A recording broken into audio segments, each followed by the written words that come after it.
नमस्कार विद्यार्थी मित्रों, हम पढ़ रहे हैं बहुपद।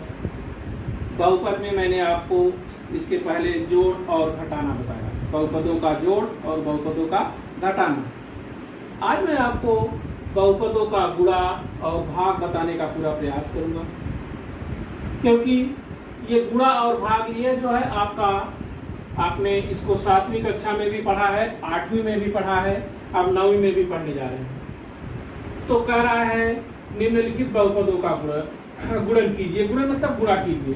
2x का गुणा करना है x की घात 2 ऋण 2x और ऋण 1 में। तो इसको हम इस तरह से लिखेंगे, इसका हल 2x, यहाँ अगर चिन्ह लगाते हैं तो ठीक, नहीं लगाते हैं तो गुणे का चिन्ह लगाएंगे, नहीं लगाएंगे तो भी गुणे माना जाएगा, लगाएंगे तो भी गुणे माना जाएगा। x की घात 2 माइनस 2x और ऋण 1। अब देखिए ये बराबर हो गया 2x की घात 2 में हमने 2x का गुणा किया, यहाँ माइनस का चिन्ह, फिर 2x में हमने 2x का गुणा किया, फिर माइनस 1 में हमने 2x का गुणा किया। तो यहाँ हो गया 2 एकन्नम 2 और x की घात 2 और 1 3, गुणा में घात जुड़ता है और भाग में घात घटता है। तो यहाँ हो गया 3 माइनस 2 दूनी 4 और x की घात 2, एक घात और एक घात 2 घात, माइनस 2 एकन्नम 2 और यहाँ x का एक बार गुणा है तो x की घात 1। यही इसका आंसर है।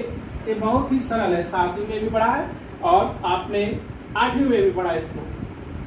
अब आइए दूसरा देखते हैं। दूसरा है x की घात 5 ऋण 1 का गुणा करना है x की घात 3 धन 2 x की घात 2 धन 2। अब हम इसमें क्या करते हैं, किसी एक कोष्ठक को लेते हैं और दूसरे कोष्ठक के प्रत्येक पदों से जो है उसमें हम गुणा करते हैं। तो आप कोई भी कोष्ठक लीजिए, और तो मैंने क्या किया कि मैंने इस कोष्ठक के पदों से गुणा किया। x की घात 5 से मैंने गुणा किया x की घात 3 धन 2 x की घात 2 और धन 2। उसके बाद ऋण 1, इसका गुणा फिर इसी पद में किया x की घात 3 धन 2 x की घात 2 और धन 2। अब मैं आपको इस तरह गुणे करके नहीं दिखाऊंगा, क्योंकि ये आपका 7वीं से हो रहा है तो आपको ये आता है। x की घात 5 का x की घात 3 में गुणा किया, यहाँ कोई भी गुणांक नहीं है तो x मैंने लिखा, गुणांक नहीं है। अब ये 5 और 3 x की घात 8 हो गया, प्लस का चिन्ह लगाया क्योंकि यहाँ प्लस है और बाहर भी प्लस है। हम बाहर के चिन्ह को देखेंगे, अगर प्लस रहेगा तो अंदर जो बहुपद का चिन्ह रहेगा वही लिखेंगे। अब जो है हमने x घात 5 का 2x की घात 2 में गुणा किया, तो 2 एकन्नम, पहले 2 हमने लिख लिया, पहले हमने गुणांक का गुणा किया। अब x की घात 5 और 2, x की घात हो गई 7, फिर x घात 5 का हमने 2 में गुणा किया, प्लस 2x की घात 5, यहाँ चूंकि x है ही नहीं। अब यहाँ माइनस 1 है इसलिए इसके चिन्ह बदल जाएंगे। 1 का गुणा किया तो माइनस x की घात 3, फिर माइनस 2x की घात 2 और माइनस 2। देखिए चिन्ह बदलते गए। अब हमने इसको मानक स्वरूप में लिखने का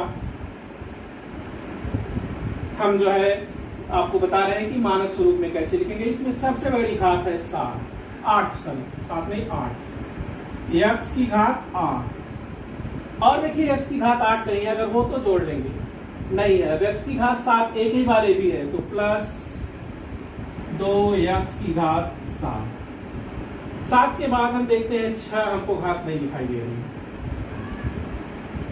उसके बाद 5 देखते हैं, प्लस 2x की घात 5 माइनस x की घात 3 माइनस 2x की घात 2 ऋण 2। अब देखिए मानक स्वरूप में मैंने लिखने की बात कही थी, लेकिन मैंने लिखा नहीं। इसमें अगर मानक स्वरूप में लिखेंगे तो यहाँ 0x की घात 4 होगा, फिर 3 आया, फिर 2 आया, फिर 0x होगा, फिर 2 होगा। इस तरह ये मानक स्वरूप में होगा, अर्थात इसके घात के जो है अवरोही क्रम में, अवरोही मतलब बड़े से छोटे क्रम में हमने लिखा। तो इस तरह से ये गुणा है, ये 8वीं में भी आपने पढ़ा है, इसलिए इसमें ज़्यादा बताने की जरूरत नहीं है। अब मैं आपको भाग बताता हूँ। आइए एक दूसरा सवाल देखते हैं। भाग का है, पहले बहुपद में दूसरे बहुपद से भाग देना है और उत्तर को लिखना है भाज्य बराबर भाजक गुणे भागफल धन शेषफल। ये भी 8वीं का ही सवाल है। तो सबसे पहले मैं आपको भाज्य, भाजक, भागफल और शेषफल बताता हूँ। जैसे हमने 9 में 2 का भाग दिया, 8 का भी भाग देख सकते हैं, ऐसी कोई बात नहीं। 2 का भाग दिया तो 2 चौके 8 और बचा 1। तो यह 9 जो था ये 9 भाज्य, और यह 2 जो है जिससे भाग दिया उसको भाजक, जिसमें भाग दिया उसे भाग, और जो बाहर गया उसे भागफल, और जो बच गया उसे शेषफल कहते हैं। तो x घाते 3 ऋण 64 में हमें x ऋण 4 का भाग देना। तो आप देखिए, भाग देते समय भाज्य जो होता है उसको मानक स्वरूप में लिखेंगे तो भाग आपका बड़े आसानी से हो जाएगा। अब हमने इसको मानक स्वरूप में लिख दिया। अब हम भाग देते हैं। देखिए, अब हमने भाज्य को लिखा, इसमें भाज्य में इसको मानक स्वरूप में लिखा तो सबसे बड़ी घात है 3, x की घात 3, और जो भाजक है इसमें x की सबसे बड़ी घात है 1। तो हमने पहला भागफल लाने के लिए x की घात 3 में x का भाग दिया, तो x गुणे x इसका गुणनखंड होता है। मैं अभी बताऊंगा, उसके बाद नहीं बताऊंगा गुणनखंड। फिर यह x से x कट गया, आया x की घात 2, पहला भागफल हुआ x की घात 2। अब इस x की घात 2 से इसमें बारी बारी से गुणा किया तो x की घात यहाँ 3 हो गया और ऋण 4x की घात 2। फिर हमने इसको घटाया तो यहाँ 4x की घात 2 धन हो गया, ये 0x की घात, तो 4x की घात 2 धन 0x ऋण 64।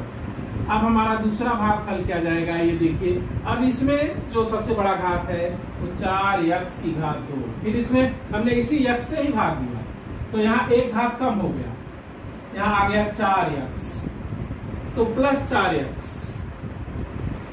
अगर यहाँ माइनस होता तो यहाँ माइनस आता। अब 4x का भाग दिया, 4x का गुणा किया, 4x की घात 2 माइनस 4 चौके 16x। अब देखिए ये भी घटा, यहाँ ऋण हो गया, यहाँ धन हो गया, 16x की घात 2 ऋण 64। अब हमने 16x, अब हमने 16x में x से भाग दिया, फिर यह x कट गया 16 तो प्लस 16।